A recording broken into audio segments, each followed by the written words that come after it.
Ladies and gentlemen, now thanks to the hard work of legendary data miner Otrix and also the MCOC journal, in today's video we're going to be having a look at some of the attacks, the animations, and the full abilities for the Nameless Collector, who is speculated to be, and at this point almost 100% confirmed to be, the very final boss for the Abyss of Legends. So today we're going to get our theory crafting hats on and talk about who I personally believe are probably going to be the strongest counters to this man, because there is so much stuff going on in this fight, and I think for a lot of champions, man, they're not going to have a great time against this man. But again, this is all early theory crafting. There might be additional nodes on this man, so it's very hard to tell just at the moment who's exactly going to be the best counter.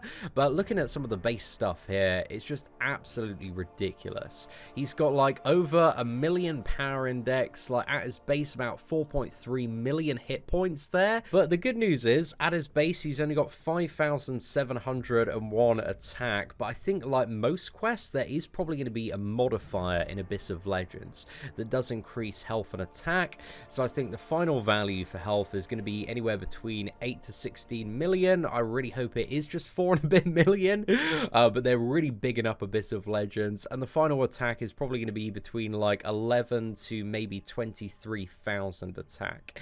So I think it's going to be very, very scary, man. But we'll see what happens and what the final stats are there. Now, I think there are kind of 3 positives with this collector in comparison to the Act 5 one, and those positives are that there's no regeneration on the base abilities of this collector. Also, he doesn't have his very annoying, like, constant ability accuracy reduction, which is great to see because it means your abilities will function as per normal.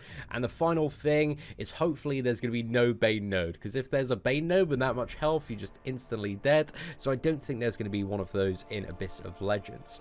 Now, to move on to some of the abilities. So each time he activates an Abyss Fracture, and we'll talk about those in a second, but I'm not too sure if those are his phases or the abilities that he has in his phases. I assume they are the abilities that he has in his phases, and he's going to activate like a lot of these. But he places a time warp on your opponent lasting 20 seconds. And if this time warp expires, the opponent loses 50% of their current health and all of their power. However, if you knock the collector down, you can get rid of these time warp charges. So using a special attack, heavy attack is going to be essential there.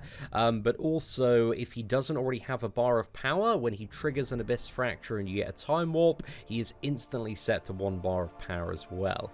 And also, he has his tenacity that he does in Act 5 as well, so any debuffs that you put on the collector have a 55% chance to immediately get purified. So tenacity is just a bit of an annoyance, man, when it comes to like damaging debuffs in the first phases, and also parrying as well. But it's not too bad. It's better than stun immunity and debuff immunity there. Now, we've got his Abyss Fractures. So as the Abyssal Collector, again, pretty much confirmed to be the final boss of the Abyss, as he loses health, he activates more and more of his Abyss Fractures to boost his stats and grant him new powers. So below 85% triggers Protection, so the Collector can no longer take more than 1% of his maximum health as damage from any single source. And if this damage cap is hit, the Collector becomes unstoppable for 5 seconds. And the cooldown is 10 seconds. So maybe with this, actually, there is a chance that he will have just the 4.2 million health, and I really hope this is the case, because the standard damage cap in the Abyss of Legends is 85,000. So if he's got like any higher than about 8.5 million, this is never going to get hit. So you won't have to worry about that one too much, I imagine, for most champions anyway. So yeah, that's not too much to worry about there. And then we've got below 70% health, the Collector gains a permanent boost to critical hit rating and armor rating equal to 2,250, so he's going to be a little bit more sturdy and take some less base damage off the regular hits there, which isn't too bad to deal with, but it's below 55% that he starts to become a lot more annoying. So below 55% health, the Collector's special attacks cannot miss, be evaded, or be auto-blocked. They also ignore 25% of the opponent's block proficiency, so you are going to take, I assume, a lot of block damage from the Collector's special attacks there. They are going to be very lethal lethal. So ideally, like, you want to avoid him throwing special attacks in the first place, and also the fact that they can't miss or be evaded removes champions like Ghost and also Stark Enhanced Spider-Man from the equation by the look of it as well, and also auto block champions like Can't Save You here as well. So that's going to make him like really annoying to deal with when it comes to the special attacks below 55%, which is like well over half of the fight, and by far the most difficult half of the fight as well. So I think there's a certain champion, Dr. Doom, that I think is going to excel there, but below 40% health he gains immunity, so he becomes immune to all bleed, poison, stun, incinerate, and power lock debuff effects. Now, even stun immune champions or characters that gain stun immunity can be stunned by Dr. Doom's passive stun, and also it seems he's only immune to power lock debuff effects and not power drain or power steal by the look of it. So that's a couple of reasons why I think Dr. Doom is going to be very valuable, because I think going deeper into this fight, it's going to be all about like surviving the special attacks and trying to get around those, because the special attacks are like the worst bit about the Collector. So below 25% as well, the Collector periodically becomes unstoppable and fights more aggressively for 3.5 seconds. Now, this is one thing as well. He doesn't get an immunity to shock or stagger. So I think you can still get the shock, and with tenacity, you're roughly going to get one off like every single combo because you've got two mediums there. So you should be able to stagger the unstoppable and convert that into additional power gain, and also just avoid having to you know, deal with the unstoppable in the first place, which is a massive pro there. So another reason why I think Dr. Doom is really going to excel in that fight. He looks like he can control some of the lower phases quite well. Then going into the final 10%, he inflicts displacement, so the Collector's landed strikes inflict 2 stacks of displacement, and his block strikes that are not well timed inflict 1 stack. So I think if you parry, then you get 2 stacks of displacement, and if you block like a special for every hit, you inflict like 1 stack per hit there. However, when the player has 20 or more stacks of displacement, they are knocked out, and this cannot be prevented in any way.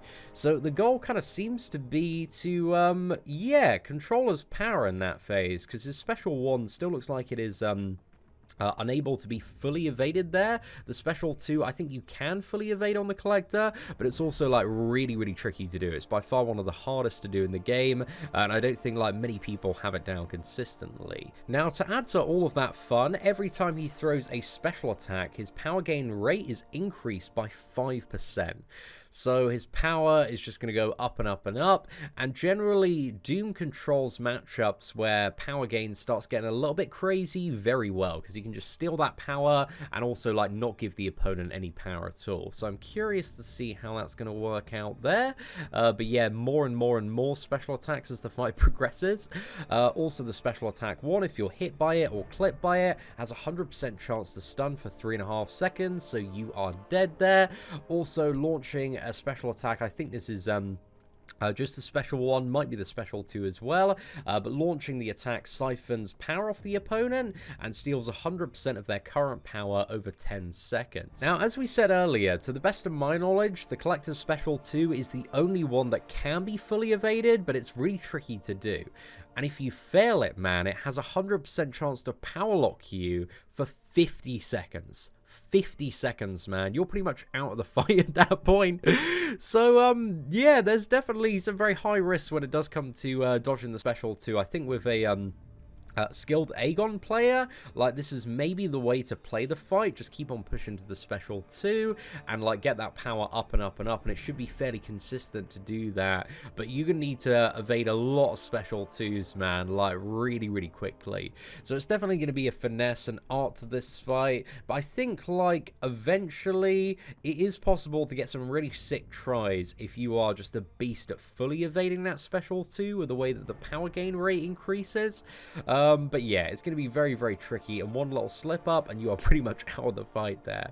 So I'm curious to see Like, again, exactly how this fight is going to work, and also very much like the Special 3 Collector as well. If you get hit by the Special 3, you are just instantly KO'd and immediately out of the fight as well. Now, once again, a massive shout out to MCOC Journal, who's posted some Abyss Collector gameplay, so we can have a little bit of a look at what this man looks like. But animations-wise, he's pretty much exactly the same as the Act 5 Collector, exactly the same Special 1 there. He's just got so many hits with a beam in close proximity that I don't think that full evade is possible on it. The Special 2, exactly the same. The full evade is possible, but again, it's very tricky to do and requires some very precise timing there, but that might be the way to win the fight. I've got like a really good feeling about Dr. Doom and a really good feeling about Aegon in this encounter as well. I think he's going to have the tool set, like a very basic toolkit to just get through it there, but I'm curious as to like what other champions might be quite good for this encounter. I was thinking like potentially Black Widow Clairvoyant with her Special 2 Power Steel might have enough to kind of keep the Collector locked down, but I think like damage output wise, especially with the Abyss's Enrage, I'm not really too sure that's going to be a viable strategy, but it might be a strategy that does work for some people as well. But I'm very curious, like, after watching today's video, who do you think are going to be some of the best champions and best counters for the Abyss Collector? Because this fight, it just looks absolutely mad. I'm fairly convinced from what I've seen so far that the big problem with this fight is really going to be those special attacks, especially with the block penetration. And I think that block penetration is just going to be, like, so much on this fight that most characters like Captain America Infinity War, even ones at high block, aren't really going to be the way to go. So, I don't know, man. I think power control champions and dodging the Special 2 are maybe the two strategies that I can foresee working, but at the same time, we don't know the full nodes of this man, so there might be additional stuff that prevents certain strategies from happening. And the really annoying thing is, we won't know the full nodes for this man as well until we actually get to the Collector. So, we're going to be prepared. I think worst case scenario, again, it does look like a fight that can be done with Aegon, but it also looks like it's going to be very tricky to do with Aegon. But if we can get down those Special 2 evades, man, we might be having a good time. So I'm very, very interested to see. But anyway, ladies and gentlemen, let me know your thoughts on who you believe are going to be the best counters in the comments section below. And if you did enjoy today's video, please do smash that like button. That'd be greatly appreciated. Take care, and I hope that you have an absolutely fantastic day.